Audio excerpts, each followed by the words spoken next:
নমস্কার বন্ধুরা, জঙ্গলমহল ভিলেজ ফুডে আপনাদের সকলকে স্বাগত। বড়দের প্রণাম এবং ছোটদের ভালোবাসা জানাই। আশা করি সবাই ভালো আছেন। আজকে আমি আবার চলে এসেছি আরেকটি মিষ্টির রেসিপি নিয়ে। তো এখন যা অবস্থা, প্রত্যেকেই তো মিষ্টি খাওয়ার টেন্ডেন্সি অনেক কমে গেছে, আর যদিও বা খায় খুব হালকা মিষ্টি। তা আমি সেরকমই একটি হালকা মিষ্টি রেসিপি, কাঁচাগোল্লা রেসিপি আমি আপনাদের সঙ্গে শেয়ার করব। প্লিজ আপনারা প্রথম থেকে শেষ পর্যন্ত ভিডিওটা দেখুন। তো এই কাঁচাগোল্লা রেসিপিটি বানাতে গেলে আমাদের লাগবে কনডেন্সড মিল্ক। এটা আমাদের এই যেখানে আমরা থাকি সেই বাজারে এটা অ্যাভেলেবেল নয়। তা আমি কনডেন্স মিল্কটা আগে বানিয়ে নিচ্ছি, তারপরে আমি কাঁচাগোল্লা রেসিপিটি তৈরি করব। তো প্রথমে উনুনটা ধরিয়ে নিচ্ছি। তো উনুনটা ধরিয়ে দিয়েছি, কড়াটা বসিয়ে দিচ্ছি।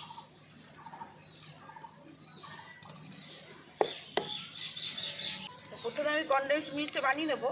তো আমি খুব বেশি বানাবো না, আমার যতটা প্রয়োজন ততটাই বানাবো। আপনারা বাড়িতে বেশি করে বানিয়েও স্টোর করে রেখে দিতে পারেন।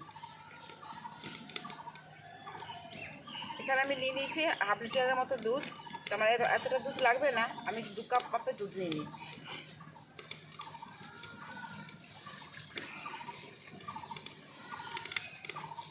আচ্ছা, এর সাথে দিয়ে দিচ্ছি, যেহেতু আমি 2 কাপের মতো দুধ দিয়েছি, দিয়ে দেবো 1 কাপ চিনি।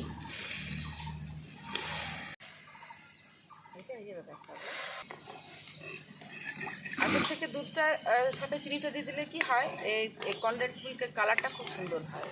এরপর এটা ক্রমাগত নেড়ে যেতে হবে।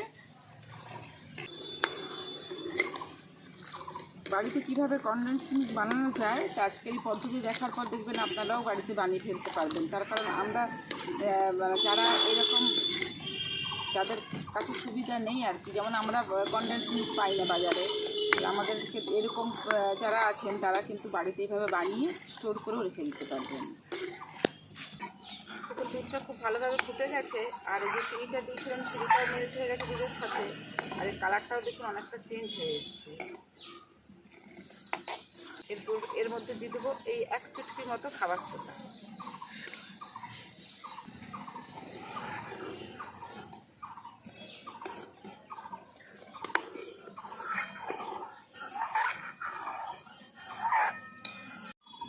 দেখুন, খাবার সোডাটা দেওয়ার পরও আমি খানিকক্ষণ ফুটিয়ে নিয়েছি। মানে যা প্রথমে যে দুধটা দিয়েছিলাম তার থেকে হাফ করে নিতে হবে, আর এর থেকে বেশি কিন্তু ঘন করা চলবে না। ঠান্ডা হয়ে গেলে তো আরেকটু বসে যাবে। এরপর এটাকে আমি নামিয়ে নিচ্ছি।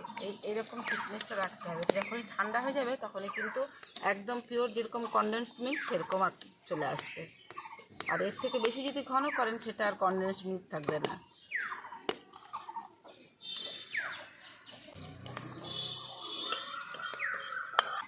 এর কড়ার মধ্যে আমি বানিয়ে নেবো যে কাঁচাগোল্লা ছানাটা, তার মধ্যে আমি দিয়ে দিচ্ছি দুধ। দেখুন, কাঁচাগোল্লা ছানাটা তৈরি করে নেবো বলে আমি এখানে নিয়ে নিয়েছি প্রায় 2 লিটার দুধ। এই দুধটাকে আমি ছানা করে নেব। কাঁচাগোল্লা কিন্তু বাসি ছানাতেও করা যায়, হ্যাঁ, যে টাটকা ছানাতে না করলেও কাঁচাগোল্লাটা হয়। কিন্তু টাটকাটাতে যতটা ভালো হয়, কাঁচাগোল্লা মানে বাসিটা কি হয়, একটু শক্ত হয়ে যায়। তো তবে বাসিটাতেও করা যায়। দেখুন, দুধটা খুব ভালোভাবে ফুটে গেছে, আর এরপর এটাকে আমি নামিয়ে নিচ্ছি।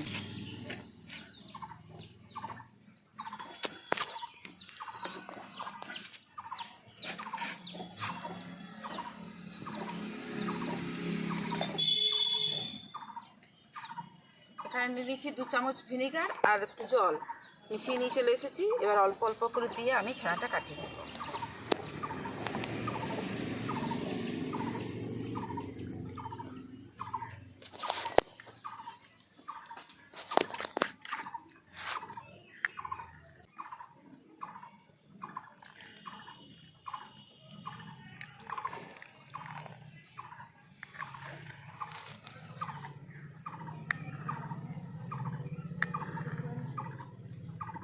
ঠিক আছে,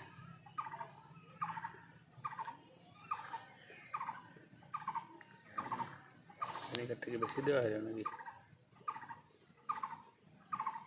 সুন্দর ছানাটা খেতে গেল না? হ্যাঁ,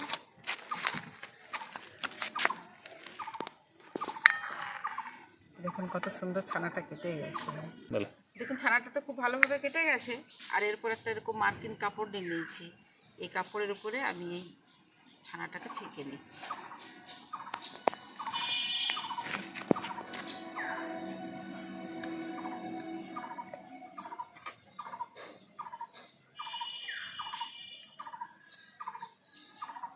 সবসময় দুধটা নামিয়ে ছানাটা কাটাবেন। ছানাটা এইদিকে আসছে, তা নাহলে ছানাটা শক্ত হয়ে যাবে। ছানাটাকে আমি অল্প জল দিয়ে খুব ভালোভাবে ধুয়ে নিচ্ছি।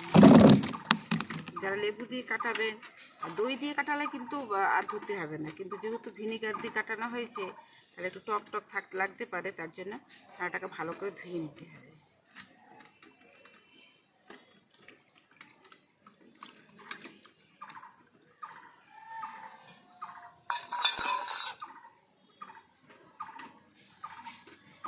এরপর এখান থেকে এই ছানাটাতে যে জলটা আছে সেই জলটা, সমস্ত জলটাকে আমাকে নিজে বার করে নিতে হবে। কোনো গরম আছে।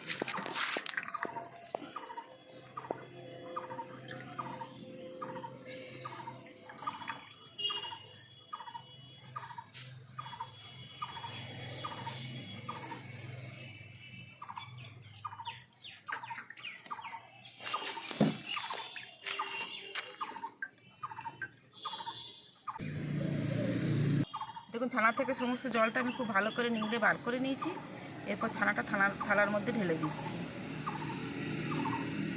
এরপর হাত দিয়ে একটু ভালো করে এই যে ছানার যে ডেলা ডেলা ভাবটা, এটাকে আমি হাত দিয়ে একটু মিশিয়ে নিচ্ছি, ভালো করে একটু মিহি করে নিচ্ছি।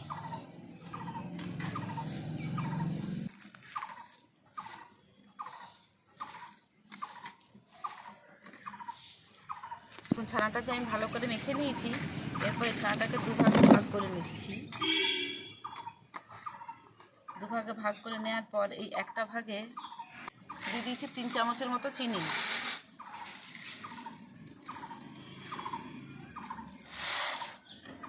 যেহেতু আমরা কনডেন্স মিল্ক দেবো, তাতে ওই জন্য চিনিটাকে আমি একটু কমেই দিলাম। আর কাঁচাগোল্লাটা তো একটু কম মিষ্টি হয়। এবারে চিনিটা দিয়ে দিয়েছি, আর এখানে যে কনডেন্স মিল্কটা বানিয়ে রেখেছিলাম তার থেকে আমি দিয়ে দিচ্ছি কিছুটা পরিমাণে। এখনও ঠান্ডা হয়নি, দেখুন ঠান্ডা হলে থিকনেসটা ঠিক হয়ে যাবে।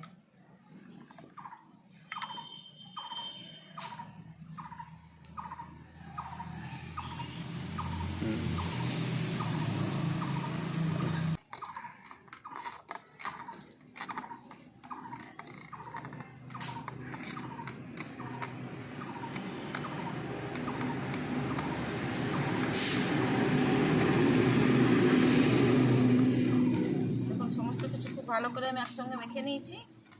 এরপর আবার কড়াটা বসিয়ে দিচ্ছি। কড়াটা বসিয়ে দিয়েছি।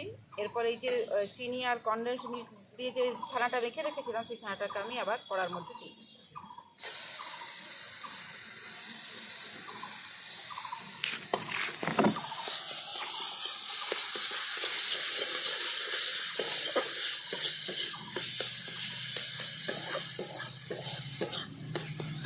চিনিটা থেকে একটা জল বেরোবে, সেই জলটা শুকনো হওয়া পর্যন্ত ছানাটাকে আমাদের একটু নেড়ে যেতে হবে।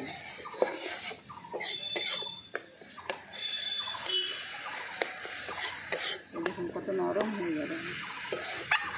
দেখুন চিনিটা দেওয়ার পরে সমস্ত জলটা যে চিনি যে জলটা বেরিয়েছিল, জলটা সব শুকনো হয়ে গেছে। আর দেখুন একদম কড়া থেকে উঠে উঠে আসছে, আর একটুও জলের চিহ্ন নেই। এরকম উঠে উঠে আসছে। দেখুন আর এটা চিনিটা দেওয়ার ফলে যে জলটা বেরিয়েছিল, সেই জলটাও শুকনো হয়ে গেছে। এরপর এটাকে আমি নামিয়ে নেব। এই যে দেখুন কাঁচা ছানাটা রেখেছি, এই কাঁচা ছানাটার উপরে আমি এটা দেখুন। এরপর এরকম গরম থাকা অবস্থাতেই এই কাঁচা যে ছানাটা ছিল, সেই ছানাটার সঙ্গে আমাদেরকে এটাকে ভালো করে মেখে নিতে হবে।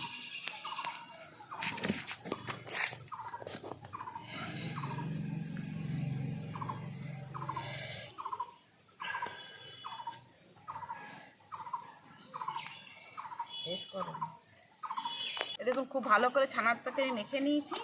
আর এরপর এখান থেকে অল্প অল্প নিয়ে আমি গোল শেপ দিয়ে দিচ্ছি কাঁচা গোল্লা।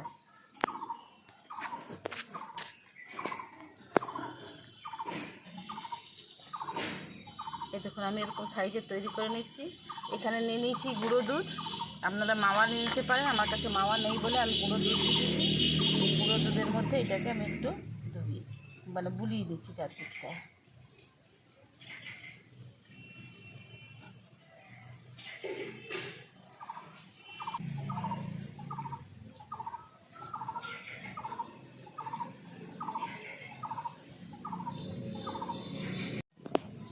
সমস্ত কাঁচাগোল্লাগুলোকে তৈরি করে নিয়েছি। আর এরপর এখানে যে আমি পাউডার দুধটা নিয়ে নিয়েছি, এই পাউডার দুধটার মধ্যে আমি একটুখানি এগুলোকে গড়িয়ে নেবো, আর চারদিকটা মাখিয়ে নেবো আর কি।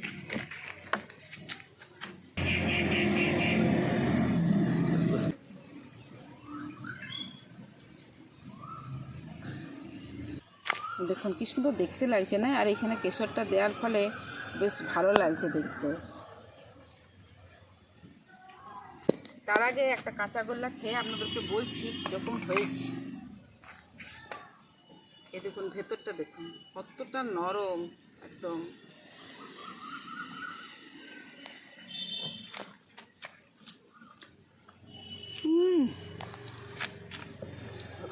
খাও।